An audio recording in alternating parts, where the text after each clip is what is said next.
មានបងប្អូនច្រើនមែនគាត់សួររឿងគ្រឿងបូនចិត្តតែឥឡូវនេះមុននឹងរៀបរាប់ពីបូនចិត្តនេះឲ្យបងប្អូនមើលប្រាដូនេះមួយសិនវណ្ណសាប្រាដូនេះយើងដាក់កាំងមុខជាប្រភេទកាំងមុខមកទឹកហើយអត់មានទេ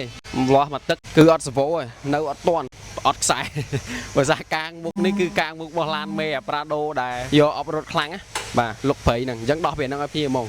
ជាគាត់ចង់បានហើយបាទហើយឥឡូវយើងមកកលេចជាមួយនឹងបូនចិត្តនេះវិញបូនចិត្តដល់លេខនេះមកជុំមកគាត់ច្រើនដែរហើយយើងធ្វើវីដេអូបានដងតិចព្រោះគាត់លេងគ្រឿងម្ដងមួយជាចំណុចមួយចង់ឪពុកម៉ែបងប្អូនទស្សនាអំពីគ្រឿងរបស់បូនចិត្តវាតាមពិតទៅវាមិនខុសគ្នាពីគ្រឿងទូទៅហ្មងទេប្រភេទកាំងប្រភេទអីចឹងណាបាទដូចឡងសើ80សេរីអីវា